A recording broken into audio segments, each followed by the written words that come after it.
ভোটের পেরোনো প্রায় 3 ঘন্টা, আর এর মধ্যেই নিজের কেন্দ্রে সস্ত্রীক ভোট দিলেন বিজেপির রাজ্য সভাপতি তথা বালুরঘাট কেন্দ্রের বিজেপি প্রার্থী সুকান্ত মজুমদার। তাঁর ভোট মিটতেই সরগরম বালুরঘাটের প্রতিরাম গার্লস স্কুলের 100 নম্বর বুথে সুকান্ত মজুমদারকে ঘিরে গো ব্যাক স্লোগান দিল তৃণমূল কর্মীরা। একই সাথে শোনা গেল জয় বাংলা স্লোগান, যা শুনে রীতিমতো তেড়ে গেলেন সুকান্ত মজুমদার।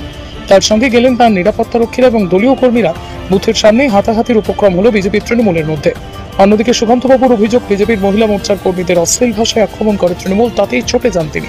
ঘটনাস্থল থেকে সরাসরি বালুরঘাট আইসিকে হুমকি পর্যন্ত দেন সুকান্ত মজুমদার।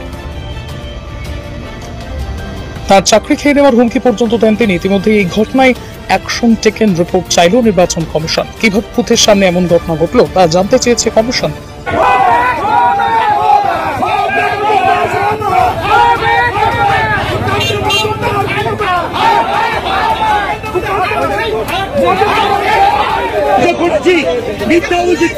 এখানে তৃণমূল জাম করছিল, আমরা এখানে অপোজিশন দিয়েছি, তোমরা এখানে বসে 200 মিটার আমার এখানে দিয়েছে, আমাদের তারপরে আমরা বললাম তো সরকারি আইনটাকে মেনটেন, নির্বাচন পুলিশ কিছু পুলিশ ছিল পরে আসছে আর ছিল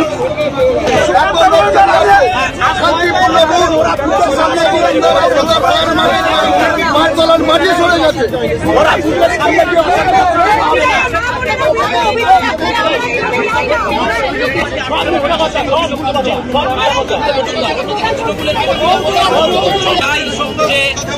বিজেপির এক কর্মী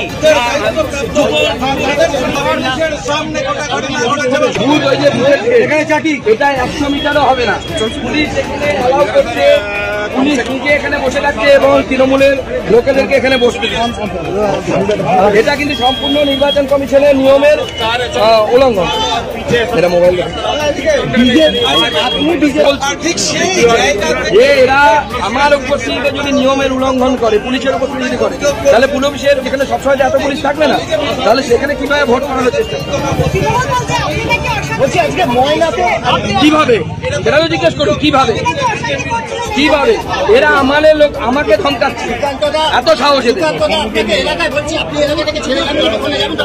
কেন্দ্রে যে কোনো মুহূর্তে ঢুকতে পারে, পরিস্থিতিতে 100 মিটার হবে না। এখানে তৃণমূল কংগ্রেসের স্লোগান দেওয়া হয়েছে, জয় শ্রীরাম স্লোগান। জয় শ্রীরাম তো ধর্মীয় স্লোগান, কে মানা করেছে? ওদের আল্লাহু আকবার বলতে বলুন, কে মানা করেছে? তৃণমূল অভিযোগ করছে যে সকাল থেকে তাদেরকে প্রভোগ করা হয়েছে, বিভিন্ন রকম